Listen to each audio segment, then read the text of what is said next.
नमस्कार। उषा सारस्वत, बीएनडी राजकीय कला महाविद्यालय चिमनपुरा। प्रिय विद्यार्थियों, आज के इस व्याख्यान में फिर से आपका स्वागत है। आज हम याज्ञवल्क्य स्मृति के प्रायश्चित प्रकरण में कर्म विपाक विषय पर अध्ययन आरंभ करते हैं। महापातक जान घोरान नरकान प्राप्य दारुणान कर्मशयात प्रजायन्ते महापातकिनस्त्विह। यहाँ पर महापातकियों के विषय में प्रकाश डाला गया है। विद्यार्थियों, 5 प्रकार के महापातक बताए गए हैं। वे कौन कौन से हैं? पहला महापाप है ब्रह्म हत्या, यानी ब्राह्मण की हत्या करना। दूसरा सुरापान यानी मदिरापान। तीसरा चोरी करना। चौथा गुरु पत्नी के साथ संसर्ग करना। और पांचवा इन चारों ही निकृष्ट कार्य करने वाले व्यक्ति के साथ मित्रता करना। ये 5 महापातक कहलाए हैं। पातक माने पाप। तो अब इन महापातकों को नहीं करना चाहिए। जो इन महापातकों को करता है उसे किस प्रकार की स्थिति को भोगना पड़ता है, वह हम इस श्लोक में पढ़ रहे हैं। महापातकी महापातकों से प्राप्त होने वाले घोर तथा दारुण केवल दुख भोग के स्थान तामिश्र आदि नरकों को प्राप्त करके कर्मक्षय होने पर पुनः इस संसार में कुत्ता, सियार आदि योनियों में उत्पन्न होते हैं।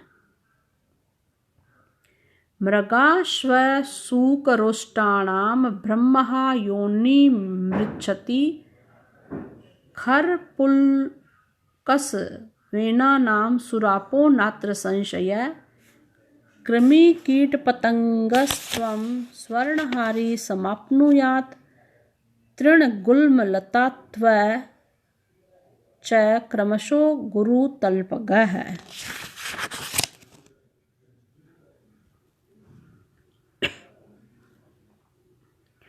ब्रह्म हत्यारा मृग, श्वान, सूकर और ऊंट की योनि को प्राप्त करता है। पहला जो पाप है ब्रह्म हत्या करना।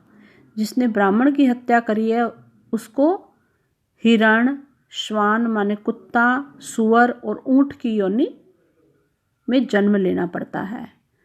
मदिरा पान करने वाला गर्दभ यानी गधे की योनि में जन्म लेता है। पुलकस निषाद द्वारा शुद्रा में उत्पन्न और वेणक आदि योनियों को प्राप्त करता है। इसमें कोई संदेह नहीं है। ब्राह्मण का सोना चुराने वाला कृमि, कीट और पतंग योनि में जन्म पाता है और गुरु पत्नीगामी क्रमशः तृण, गुल्म और लता योनि को प्राप्त करता है।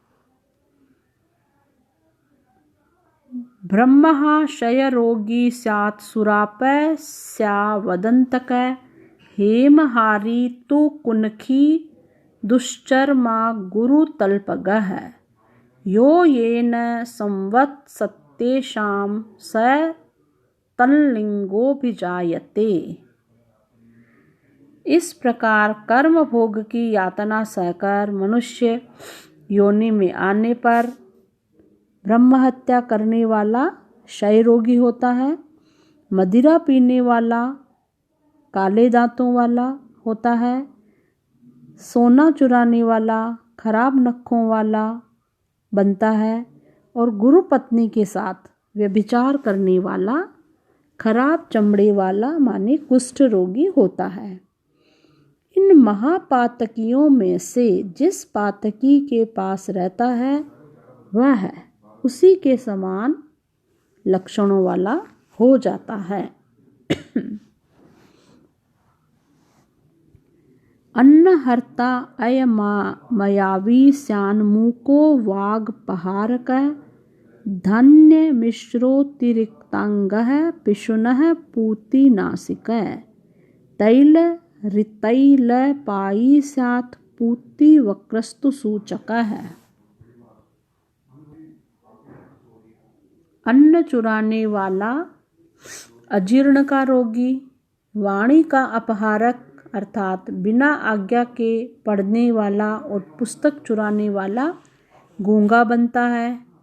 अन्न में मिलावट करने वाला व्यक्ति अधिक अंग वाला जैसे 6 अंगुली वाला इत्यादि बनता है। और पिशुन माने दूसरों के दोष को प्रख्यात करने वाला चुगलखोर व्यक्ति दुर्गंध नाक वाला। तेल को चुराने वाला तेलपाई माने कीट विशेष तथा सूचक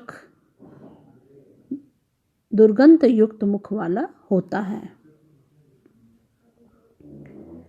परस्य योषितं रत्वा ब्रह्मस्वमपहृत्य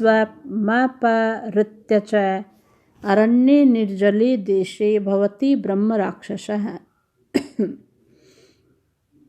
पर स्त्री को हरण कर तथा ब्राह्मण के धन का अपहरण कर वन में जलहीन स्थान पर ब्रह्म राक्षस होता है। यानी पराई स्त्री का अपहरण करने वाला और ब्राह्मण के धन का अपहरण करने वाला राक्षस योनि में जन्म लेता है। हीन जातौ प्रजाये तय पर रत्नापहारक पत्र शाकम शिखी हत्वा गंधान छुछुंधरी शुभान।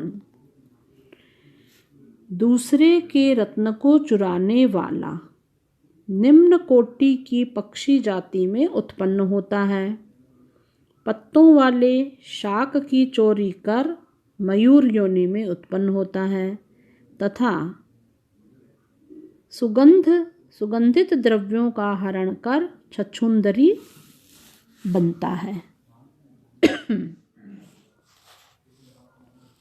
अगला श्लोक पढ़ते हैं। मूषको धान्यहारी स्याद्यान मुष्ट्रः कपिफलम जलम प्लवः पय काको गृहकारी युपस्करम मधुदंशः पलम गृद्धो गाम गोधाग्नि बकस्तथा श्वित्री वस्त्रम श्वारसम तु चीरी लवणहारकः।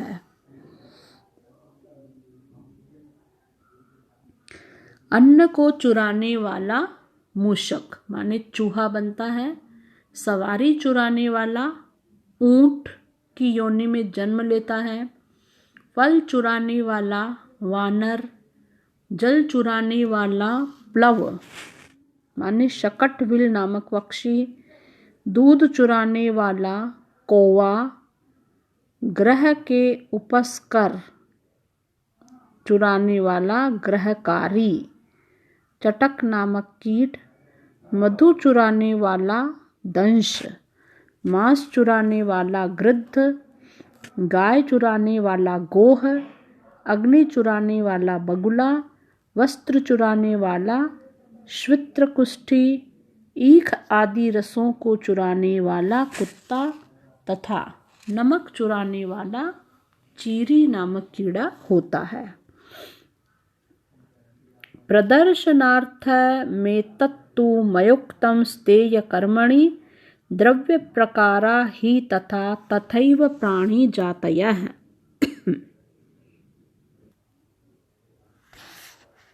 यह मैंने मात्र प्रदर्शन माने उदाहरण के रूप में कहा है।